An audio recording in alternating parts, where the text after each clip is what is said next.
Good afternoon, everyone, and welcome to the October webinar of the Southern New South Wales Drought Resilience Adoption and Innovation Hub's Expanded Horizons series, which is brought to you by Charles Sturt University and supported by the Australian Government's Future Drought Fund.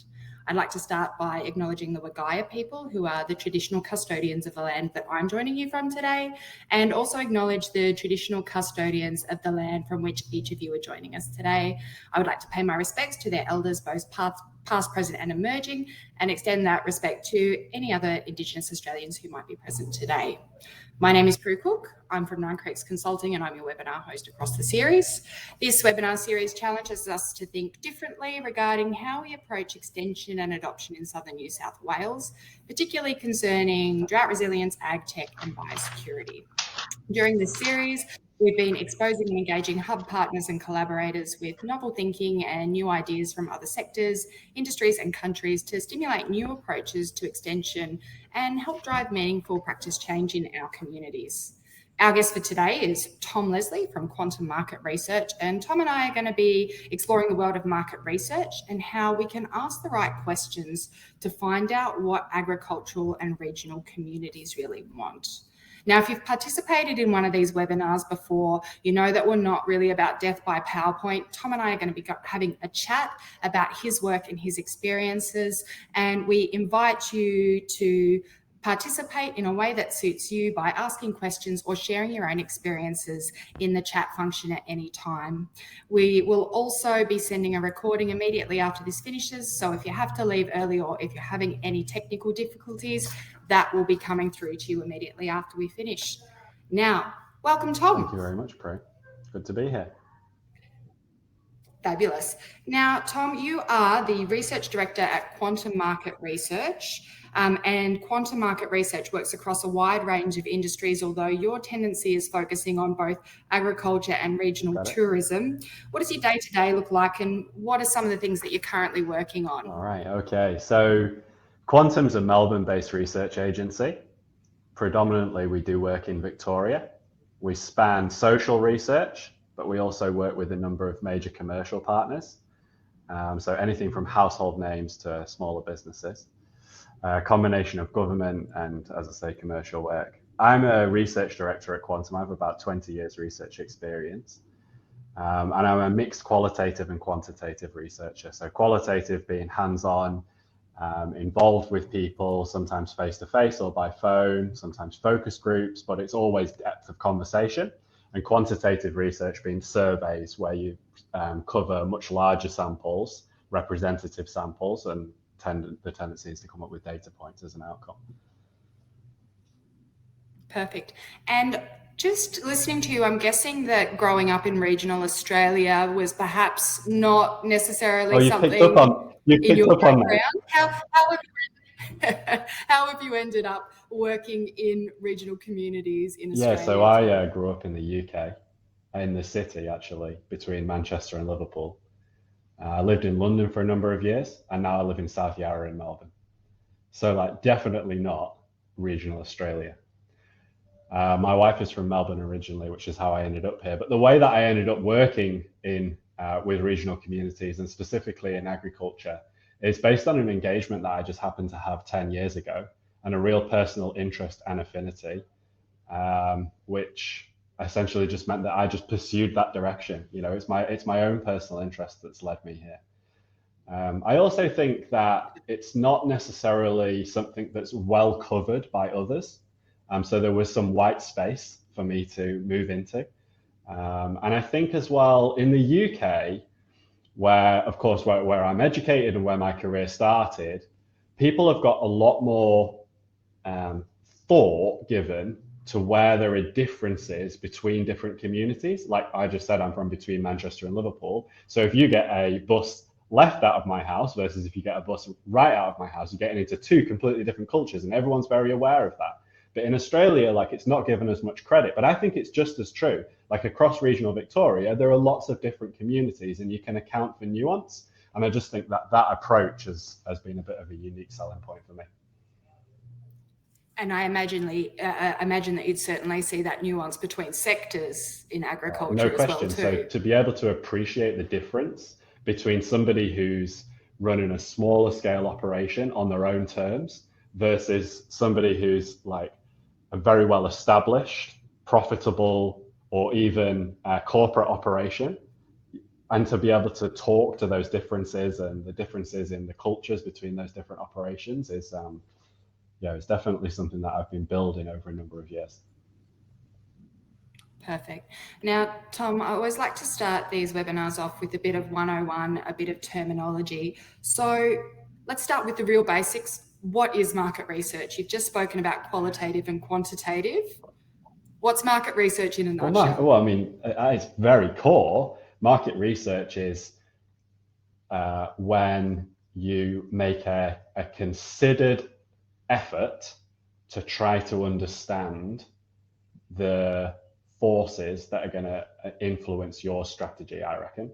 So rather than based on hypotheses from others in the room with you at a board level, like, between the directors or between the marketing team, it's like, no, let's go out into the community and try to understand people's on the ground perspective and then bring that back into the room so that we're basing our strategy on an actual lived experience of our, whatever it is, customer or end user or community that we're trying to serve. And when should we be looking to do market research? Is there an ideal time? Well, it's a great segue because it's whenever you think that the knowledge base in the room might not fairly reflect the actual end audience. And that's really apparent, say, because I work with Bupa, a major health insurance company. They've got a big head office on Exhibition Street in the middle of Melbourne. It's a group of highly educated, affluent corporate people. They're very aware that they're not in touch with the people who are living in, say, like suburban Melbourne or who are living a really like regional lifestyle. Like, it's completely obvious that they are all like fit a very narrow profile and that they can't possibly speak for the whole of Australia. It's actually less obvious when you get into working in, say, ag, or if you're working with regional clients, because they are actually a little bit closer to their end audiences. But whenever there's a gap or a disconnect and you feel like we can't speak for everyone in this room, that's where the need for market research comes in. Excellent. And so if we do our market research, ideally, what should we be able to do once we've done it? What should we do better than if we hadn't done it? Accurately reflect the sentiment of the audience that you're trying to work on behalf of. So perfect. So embed that in all of the work that we're doing to be able to get more people to attend. And I think it comes, it's like, some working hypothesis, say, everyone on this call is coming from a different perspective, but let's say in a commercial environment or in a government environment, there'd be hypothesis in the room. If you were developing a product or service, you'd say, well, I think this is what we should develop and this is what people will want. And then the market research can validate some of those hypotheses. In many cases, you'll be right because you will understand the audience. There'll be a couple of cases you'll be wrong and market research can correct for that. But overall, what it does is it sharpens your focus because it sorts out like what matters here and how can we structure our understanding of this audience to focus on the things that should be a priority. Perfect. And so what happens, you've sort of mentioned that in the Bupa example, that people in the boardroom are aware that they don't understand their diverse audience needs. That's sort of a main risk of not doing any market research at all. What else could happen if we choose not to do our market research? That you focus on the customer with the loudest voice. Because there are people who are more superficially apparent to your business. Or, if you work in government, in the community, who talk very loudly, post on social media, post letters to their MP, and they're really obviously like brand ambassadors, and they bring the whole thing to life. And it's easy to just fixate on them and forget about the 99% of people who are completely quiet. And so you then become misdirected, if you like, because you're focusing on satisfying this like 1% of loud people who are complaining or talking on social media, and it might not necessarily be the direction that the 99% want to go.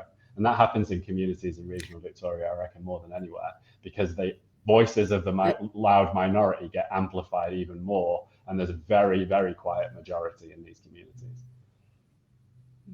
The squeaky wheel isn't always That representative, are Australians love they? that phrase. The squeaky wheel gets most oil. You've got it. Tom, how are farmers and agriculture different from other audiences and sectors that you work with? Are there key differences? I think that there's okay, so I don't think they're necessarily different, but I do think that they're more of an acute or extreme expression of something that I see across Australian communities, which is along the lines of this whole like not wanting to be a tall poppy, she'll be right kind of culture, but it's just particularly acutely expressed in agriculture. So when I work with a team who are going out to do interviews, part of the briefing that I'll give is that farming communities have a proclivity to give really short answers and assume that you already have a lot of knowledge about this topic and not want themselves to appear as overly knowledgeable because it's not socially conventional for them. They might feel as if they're showing off or boasting or something like this. So there's definitely, I don't think it's different because I think all communities have an element of this. I just think in farming in particular, you're more likely to come across extreme versions of people who are overly modest. And how do you account for those in your work? So, would you approach an urban to a regional audience differently? And how would you encourage eliciting, longer answers and, get over some of those initial challenges? So people's temptation when they're being overly modest then is to undersell their work or not tell you the whole story because they don't want to come across as like, I don't know, commanding too much attention or something. And so the way to do that is to, for me anyway, I set the scene. Yes, I have some background in agriculture, but I'm by no means an expert, and ask some really straightforward questions. Like, I'm not trying to meet you on your terms by any means. Like, this isn't like a level playing field. I'm here to learn from you and you're the expert. And I think that opens the door then to farmers feeling more comfortable to take that authoritative position and tell you the way things are. The other thing, honestly, is showing real, genuine interest. So I think that we're going to come to it later, I'm sure, in your questions, Prue, but farmers can be an over-researched audience.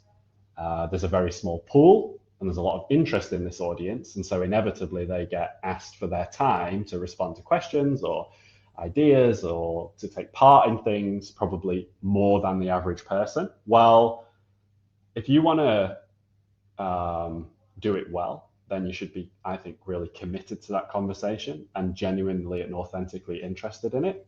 And then that breaks down again the barriers of modesty, because it's like, whoa, I could really help here. And you're never going to get an audience more willing to help than the farming community. So that's when you can really switch people on. So it's about taking advantage, if you like. They are extreme in some ways. And if you weren't familiar with working with that audience, it could be a limitation. But actually, if you put the right things in place, then you can really take advantage of that mindset and get people to lean into the conversations. Perfect. I'd like to just touch base now on that farmers being an over-researched audience. And, I'd certainly love to hear perspectives from people who are on the call today.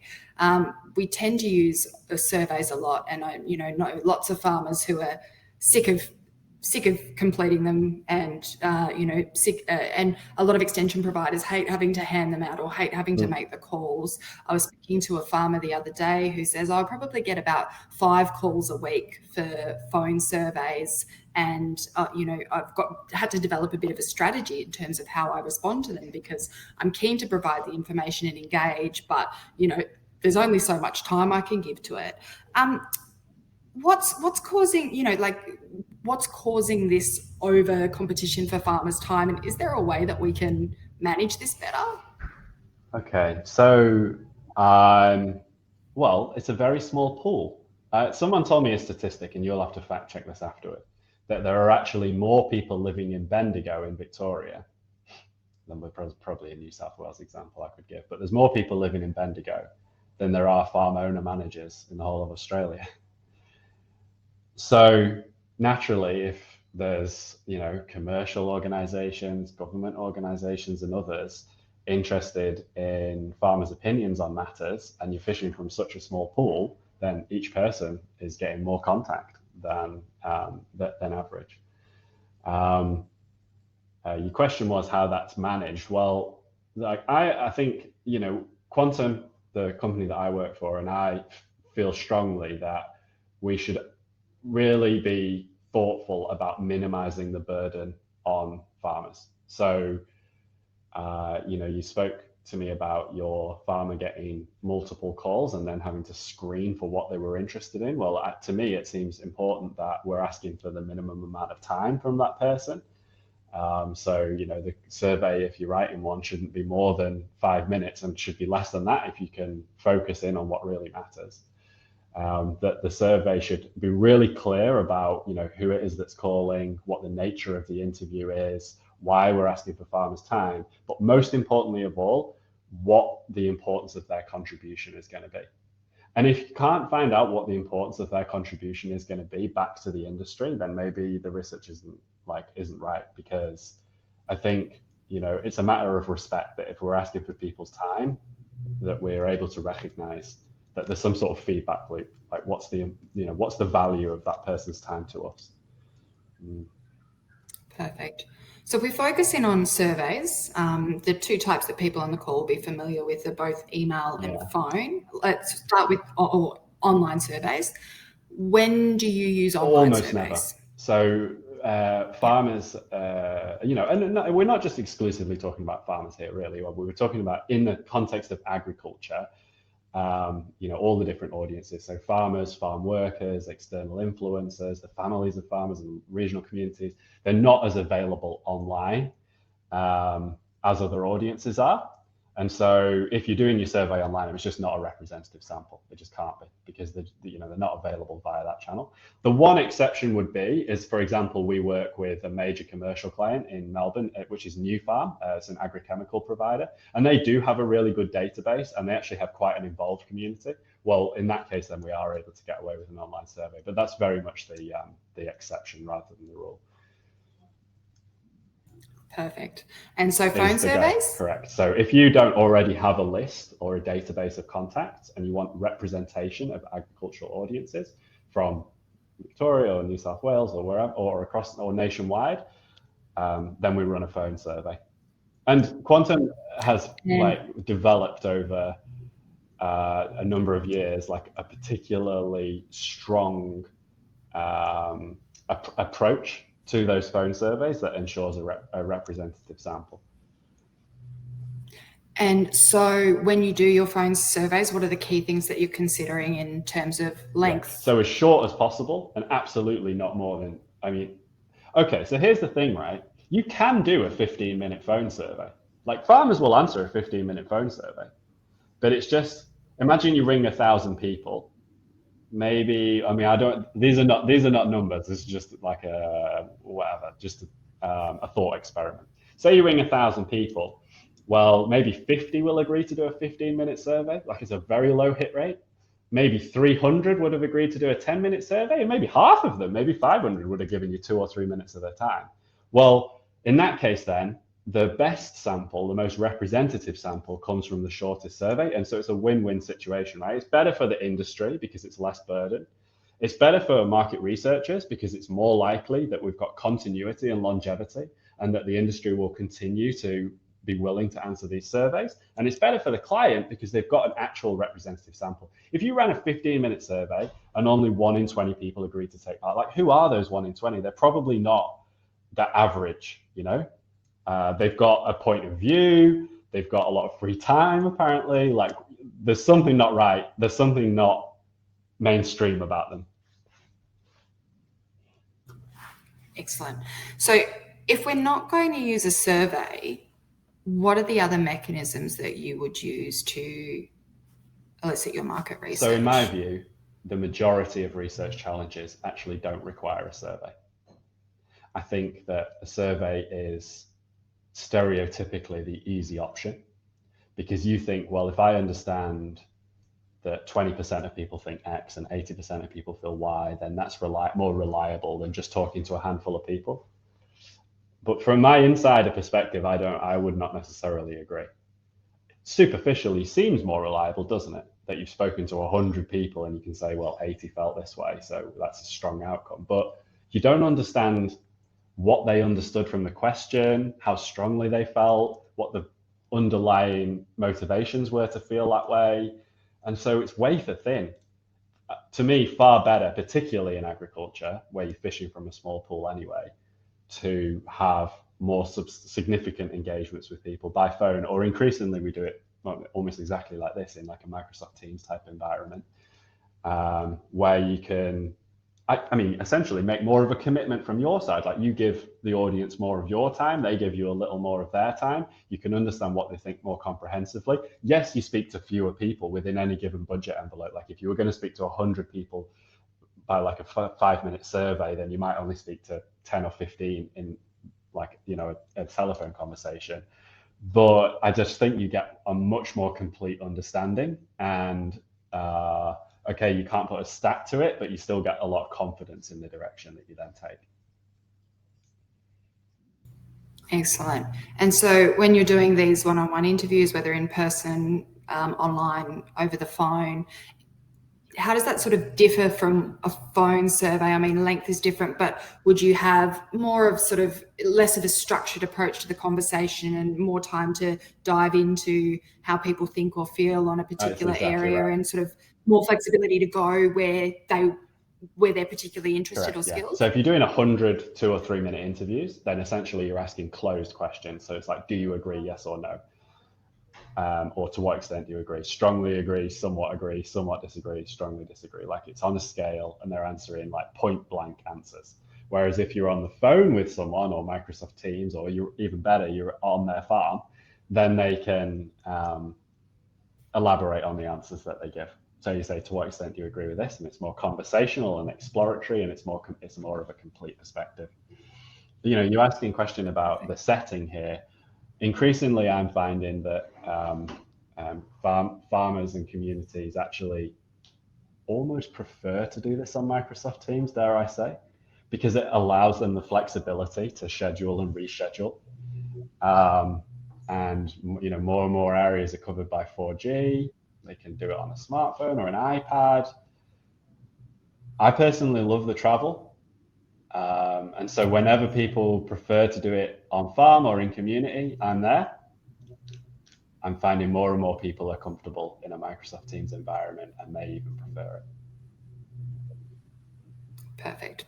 So one-on-one interview, another method, focus groups? So, I mean, focus groups are really challenging with agriculture audiences explicitly, just because the geographic dispersion means that finding 4 to 6 people who all meet the criteria that you want and can meet you in a central location on the same day at the same time, it's just like it's a lot to ask. You can do it, but it might not be the right return on investment for either yourself or the audience who's been asked to come.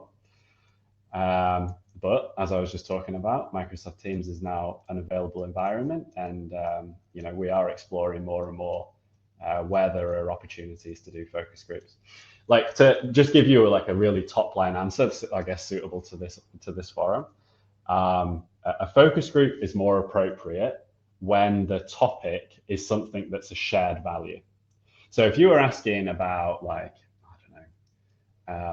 well, we just use new farm as an example. So if you were asking about a chemical, like a chemical schedule or the application of chemical on a farm, that's very individualized. So you'd want to have that as a one-on-one conversation.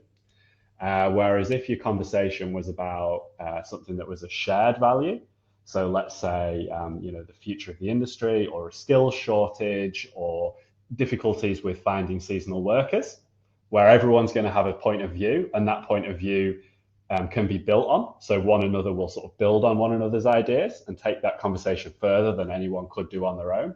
That's more of a focus group type setting. And indeed, we have run focus groups on that exact topic, and they were extremely, let's say that topic really gets people talking. Excellent. And the other thing that you said that you really enjoy doing is ethnographies. What's that? All right. So ethnographies is an extended in-person observational exercise. So right now I'm running some ethnographies on behalf of TAC, the Transport Accident Commission, in Victoria. And that involves spending a day with risky young drivers. Now, if we sat down with somebody who speeds or drives under the influence for an hour, like, you're not going to get the true story, are you? So you have to go and spend a whole day with them. They gradually open up. They sort of show us around the car. You get to meet their boyfriend or girlfriend or their friends and understand some of the social influences. And it sort of brings the whole story to life, and you can understand far more color about it. It has less of an application in agriculture, I think, and that's because agriculture is a little bit more objective, probably, and people are able to be more sort of upfront with you. But there have been occasions where we have done full day or even 2-day immersions with farming audiences, and those have been a terrific experience for the researchers. And I think for the organizations who've commissioned that work, they've provided a level of richness that has been the catalyst for like years worth of innovation. Perfect. So what I'm imagining that would do is that would give you, you talk about in a survey or perhaps even in a one-on-one, people might have some biases that, might sway their answer a little bit. Whereas if you're actually following and watching, there's a lot more honesty to it. I mean, again, it's to do with the modesty of the audience, isn't it? So I think, let's take safety. On-farm safety is a classic example. If you were doing the work remotely and you were asking people to describe their attitudes towards safety, most people, because of social convention, will say safety is really important to me. I take great care, my farm is well maintained, and I always give an induction briefing to my employees. I'm exaggerating, but you get the point. If you then go on farm, and it's not about catching people out. It's not about catching people out. It's about understanding the cognitive disconnect between the way people think and feel about how they're acting versus how they're actually expressing that in the real world. And so it might well be that this person has a really, well-adjusted attitude towards safety in general, and that they're, the way they corresponded with you by video was very honest. But then when you actually meet them in person, I'm actually really rushed today, Tom, so I have to do this a bit differently than I would like, or, we have all this PPE on site that, I don't use it, but I ask my employees to. That sort of thing begins to come out. And also, look, you just get a lot more completeness on what the underlying factors are. Like, why at a subconscious psychological level are you behaving in this way? I think, that's really pertinent. I know a lot of farmers whose safety is paramount for their workers, but some of their own behaviour probably doesn't mirror that. So that certainly rings true. We were talking about drought here and stuff like that. So it's the same thing. If we were on video call with somebody and we were asking about the stresses in relation to drought or how they manage for climate variability, like, they'd be inclined to give objective answers, almost like a doctor. But we know on farm, it's all driven by emotion. Like, imagine how stressful that is in a day-to-day reality. And it's just hard to get that across on video. If you go and spend half a day with someone, you more completely understand, like, how are you actually managing this stress? You can't ask that kind of question just on the phone. And that's really an important point, Tom. How much is that emotional side of things, going to influence the importance of the work that we can do as extension practitioners in helping people drive practice change? I should have started with that. It would have been a great example for how the agricultural audience is actually different from the mainstream. So by and large, you can be the judge of how good Australian people are at wearing their heart on the sleeve and being expressive. I would say probably not as good as some Europeans, but whatever, that's subjective. Agricultural audience is not good at showing emotion. And, fair enough, it's a professional interview. Would you expect someone to show emotion if you were interviewing them about their role as a finance manager? Like, probably not. But the difference is the finance manager closes the door on their work at 5 o'clock and goes home and lives their whole life, whereas farming takes a piece of you, right? Like, that is part of your lifestyle. So I think it's fair enough that there's an emotional element in it. And yeah, that doesn't always come across in research unless you actively try to understand it. But very often, the emotion actually is the more important driver of behavior than the objective decision making. And so you've said that emotional, that values side doesn't necessarily, it's not something that often comes through, but is that something that you're always adamant is going to be a pretty essential part to a lot of the agricultural and regional market research that you do? And oftentimes we'll we'll really promote that within the organizations that ask to work with us. And I think that, an organization like, say, the Bureau of Meteorology would have, because it's a scientific organization at its heart. And so naturally they think in like really prescriptive terms about their climate forecasting, right? They want reliability and accuracy and data points. But like on the ground on a farm, is rainfall scientific, or is rainfall kind of like social, psychological? There's an element of like risk taking and balance and proportion, which is very much more subjective and emotional. And so whilst the Bureau of Meteorology's brief might be very scientific, Quantum will promote a position, hey, there are two channels to this. Part of it is to understand the objective thought process and journey, and part of it is an emotional overlay to understand what this means to people and how they navigate it at a more personal level. And that one we did do some in-person research for that very reason. Perfect. So I'm imagining there's going to be some people that are listening in online today who might sort of be in similar circumstances where they're like, I think a key driver for practice in my area of work, practice change in my area of work is going to be values-based, but our funders or management are wanting this to be sort of a data-driven decision. What advice would you do if you're coming to a client that's, quite scientific in their approach? How would you get them on board in terms of understanding the importance of understanding the values and the emotional side of things when doing your market research? That is probably the biggest challenge that I face day to day, because what it requires is a leap of faith. Because if you interview 100 people and 80 of them agree with X, then you feel like you can have confidence in that number. Whereas if you let me go out and speak to 20 people and then I come back and say, well, I think this is the prevailing way people think, then you're really relying on me as the messenger and my synthesis of that analysis. So although you may get more completeness out of it, you have to have confidence in the researcher themselves. And on that basis, it's about credentials. I think there's a lot to be said for the experience of individuals who really understand these audiences and conduct a research with due process. Like, I don't think there's, all right, I'll give you another example. So Quantum recently, the market research agency I work for, we recently decided we should probably come up with some new like branding and stuff for the website. And then we got a quote for it, and the agency wanted to charge, like, I won't even tell you, but let's say it was a lot. And we were like, I think we can do it. Can't we like come up with a bit of copy and a logo and update the website ourselves? We can take a few pictures. We can probably do profile shots of our staff. Like, it's harder than you think when you actually try and do it. And I think the same is true with research, right? The obstacle that I face is, do we really need Tom to go out and have these conversations? Can't we try to figure this out ourselves?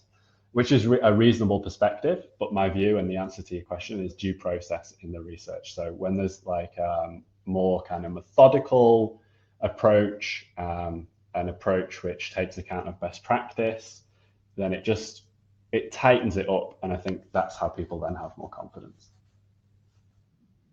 Excellent.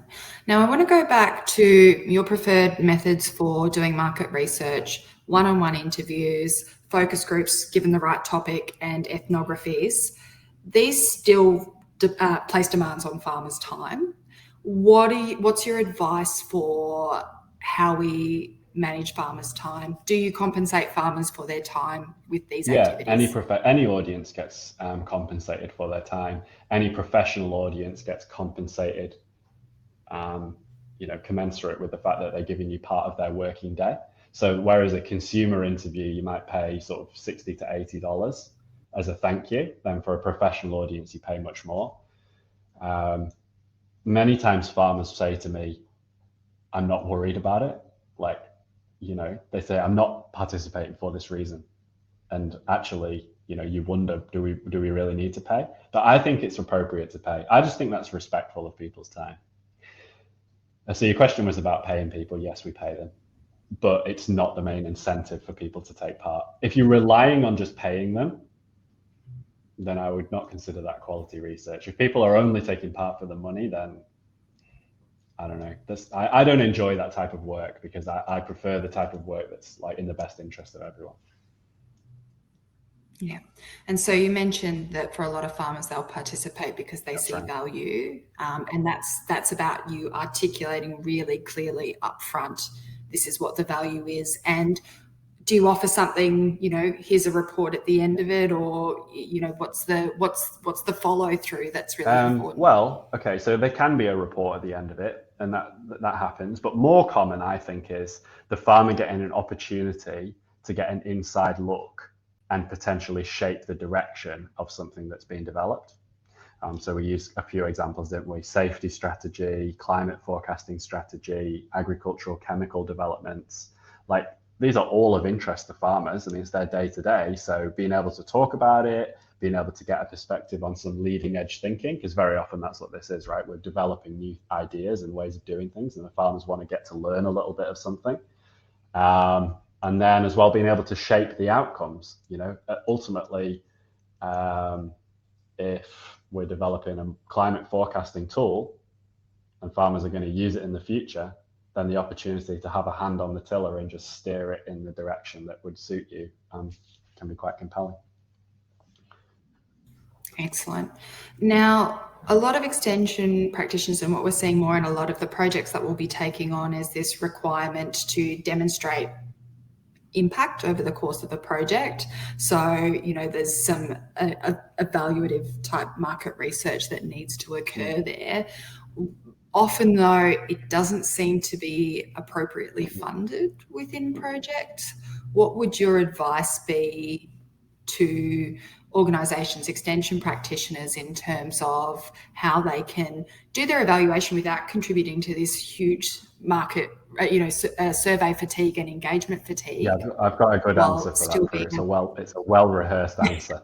So, okay, so it's all about putting together an evaluation strategy that is that considers who the audience is. So there's a standard approach to evaluation that I see across all the other areas of our business. So Quantum, for example, conducts an evaluation of ad campaigns that ANZ Bank run. Quantum runs an evaluation of the success of the bushfire safety strategy. Those are mass market campaigns targeting millions of households. And so the way that you do that is you take a benchmark at the beginning, and then you do waves of research to understand what impact the approach has had. And you might be able to speak to 1,000 people at the beginning, 1,000 people at a midpoint while the campaign's in market, and then 1,000 people 6 months later to see if they still remember it. You can't do that in agriculture because there's just not enough audience there. And as well, that's just not a good use of people's time. It's very inefficient. It's fine for like households and scale and whatever, but to do that with farmers is just asking too much. So instead of thinking about taking a benchmark and then also looking at where people are in a year's time, the way that Quantum prefers to work is to almost retrospectively assess the impact of the work. And so at an appropriate point, but just as a one-off, then we'll check in with the audience and try to understand how the needle might have shifted within the period of interest. So let's say it was the availability of a grant. Then rather than say, well, where are people at now? And then where are people at in a year after the grant has been made available? That would be lovely in the ideal world, but it just can't work. It's not practical in practice.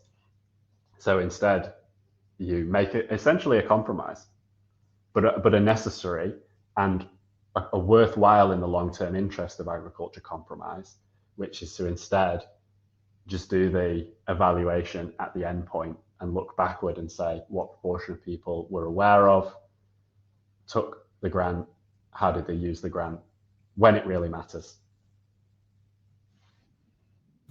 Perfect. So we all need to be quite conscious of how we impose on farmers time, because the more that we all do it, the more it contributes to this survey fatigue. So and because you use the word evaluation, and that's a standard methodology. If you Google the word market research evaluation, like the standard way of doing it is definitely going to be benchmark and then waves of research. But that's because that's all those websites and advice and textbooks and lectures and stuff. They all pertain to the lowest hanging fruit, FMCG and supermarkets and finance and what have you.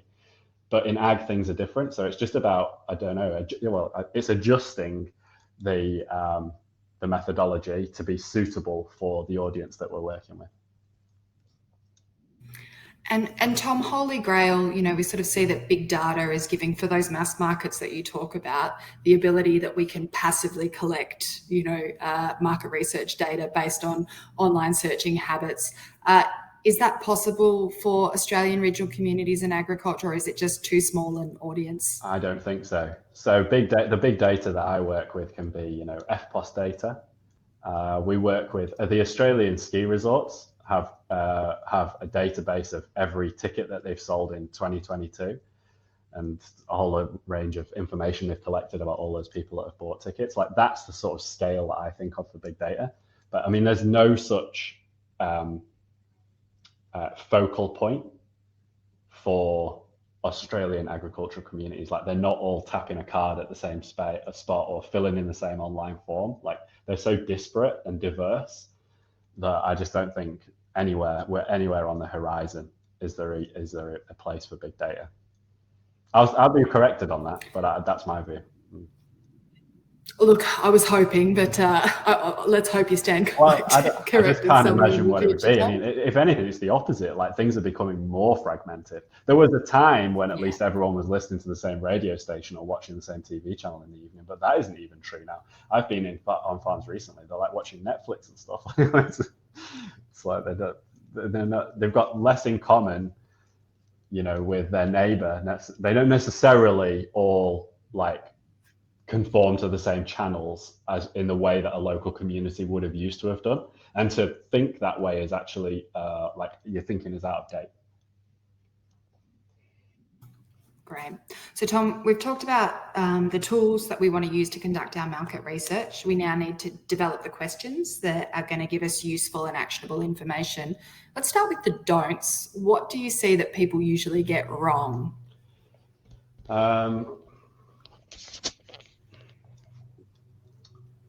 People usually get wrong, I suppose.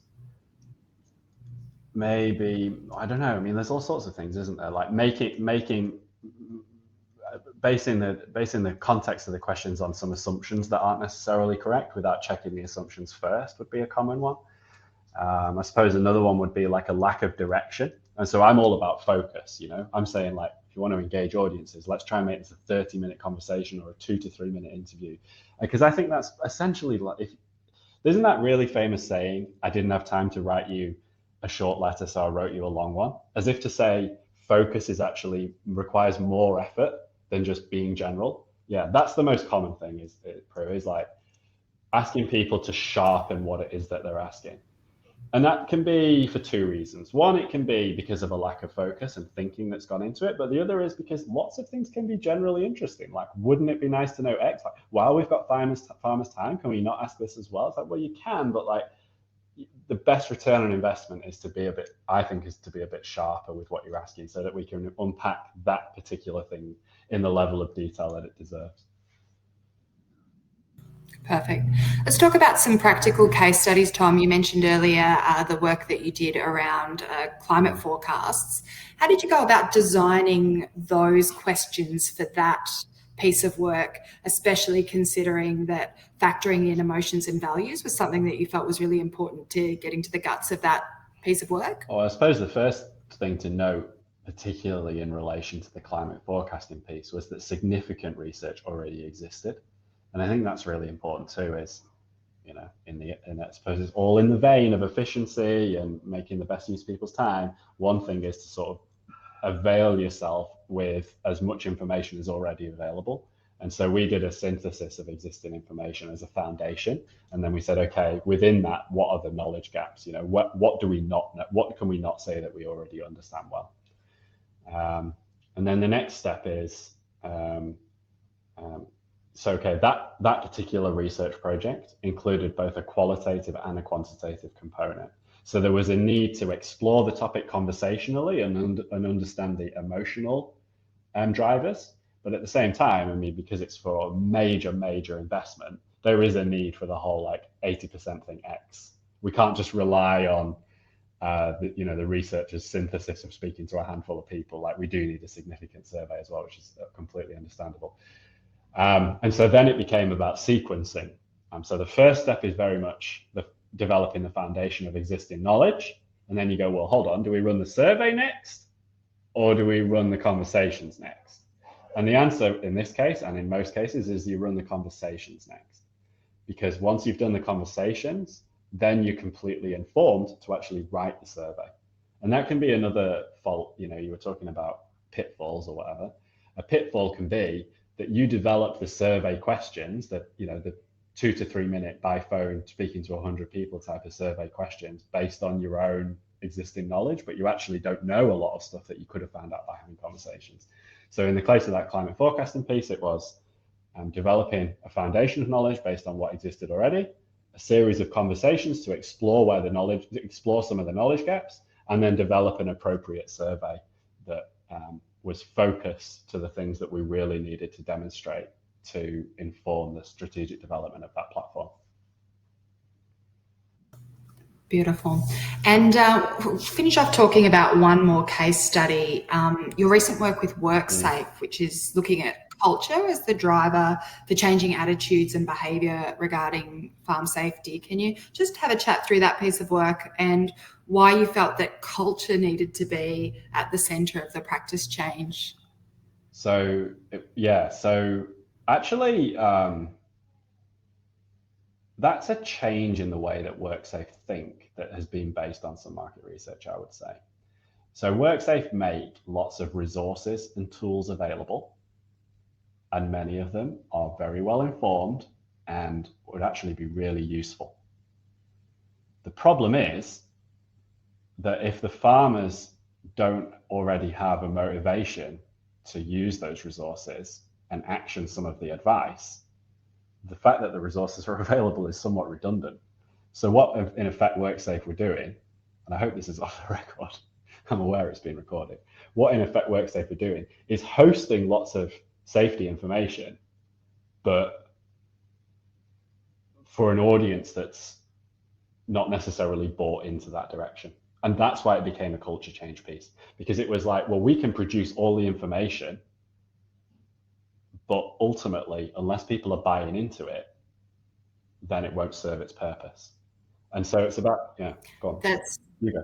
Yeah, I mean, that is so relevant because, I attend a lot of farmer meetings and the topic of farm safety will come up and a farmer will go, oh, it'd be great if we could have this checklist or this induction. And I'm like, all of this stuff exists, you just haven't gone looking for it. So that, culture. And it wasn't about awareness raising. So it wasn't about because I think all farming audiences know this information is available online if they were to look for it. It's about inciting people to want to look for it. Like, you can't make people do these things. You have to it has to be an intrinsic motivation. So extrinsic motivation is like the fear of punishment, like an inspector might come on farm, but that can only take you so far in regulation, because ultimately there's not that many inspectors and it's private property and whatever. Whereas intrinsic motivation comes from within. So you believe and internalize the importance of it. And we're seeing really dramatic change, once in a generation, really significant shifts in the way that farmers internalize the importance of safety in the time span of my career. Like, I've been in Australia 10 years. I've been working with agricultural audiences about that length of time. And the difference between where we were 10 years ago and now is so significant that, it's a completely different context. The conversations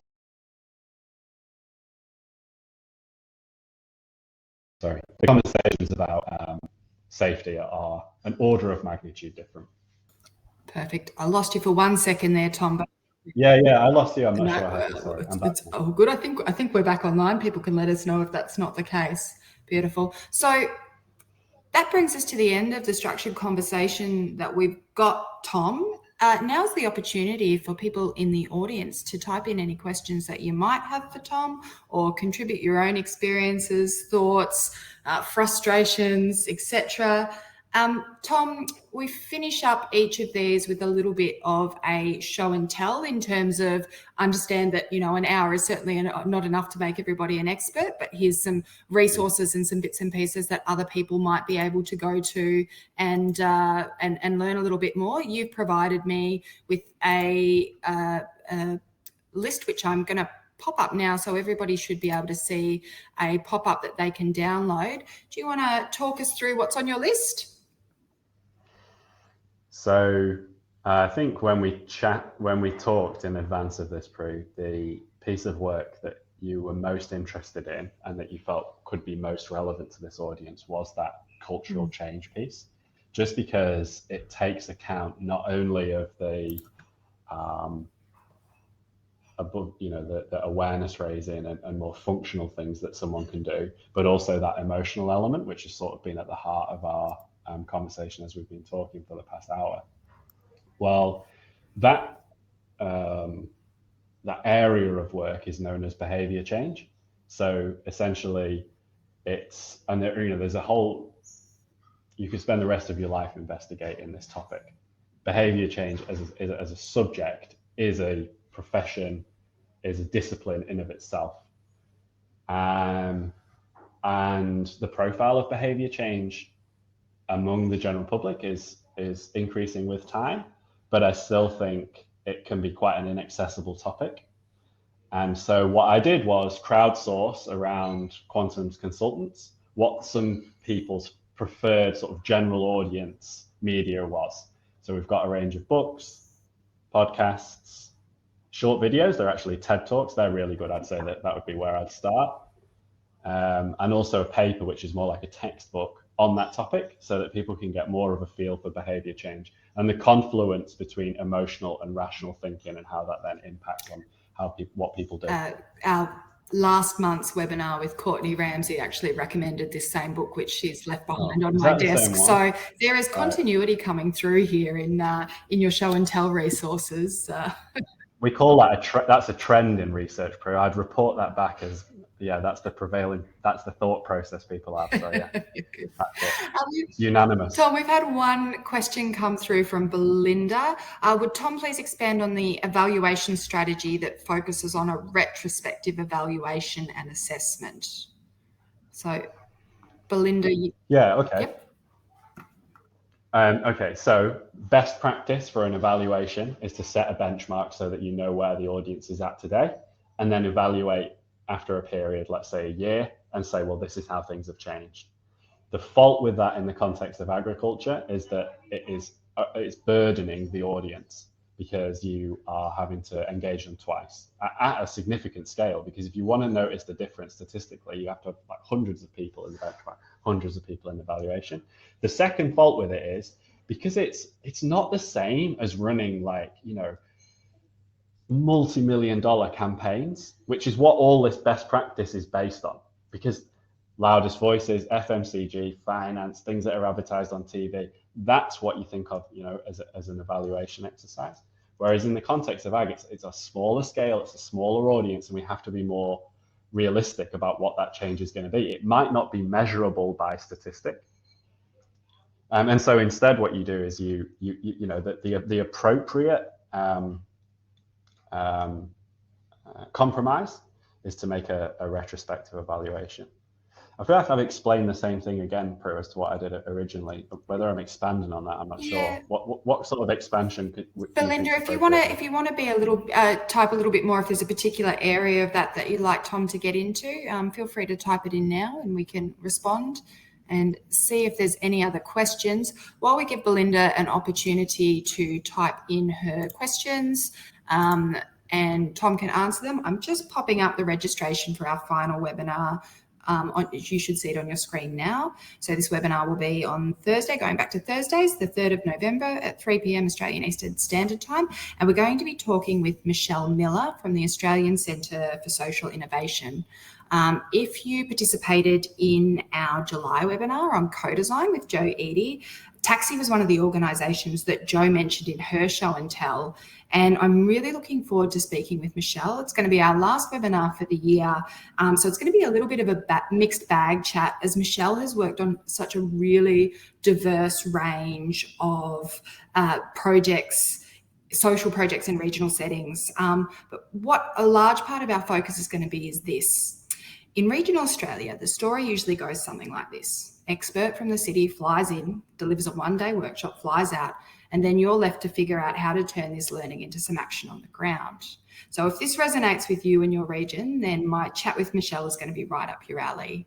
Michelle has 20 years of experience leading, coaching and facilitating participatory transdisciplinary approaches to designing innovation strategy and collaboratively led change in both Australia and the United States.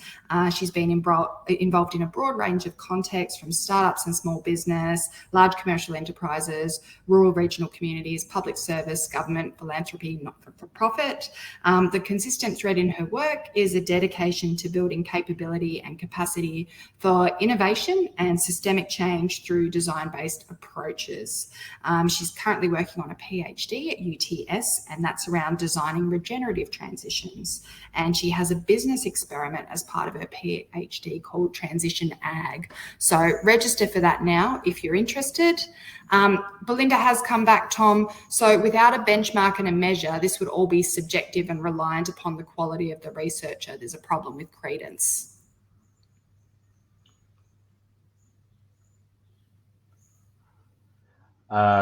Okay. Well, I don't think it is subjective because, for example, if you were to go out to an audience today who you'd never spoken to before and said, did you see this particular advertising campaign? Yes or no? I mean, it's not subjective. They can tell you if they did or not. So they're making an objective evaluation of whether they've been exposed to that campaign. So I think I'm not really sure what it would depend on the application. There would certainly be cases where what I'm describing might not fit, but I think by and large it can work, and particularly if it's in the context of whether people have seen a particular campaign, whether people have taken an action based on what was being promoted, whether they had applied for or received grant funding. There'd be lots of applications in the context of ag where a single point in time measure would be the more appropriate. All right. We are up to time. Tom, thank you so much for joining us today. I really enjoyed that conversation. And thank you very much to our audience for joining in. I hope that this has really stimulated your thinking. If you are planning on doing something different from today's webinar, we'd love to hear it in the comments section. Now, once this webinar finishes, Tom, I'm sorry, but we're going to redirect you to a brief online survey. The average completion time is 37 seconds.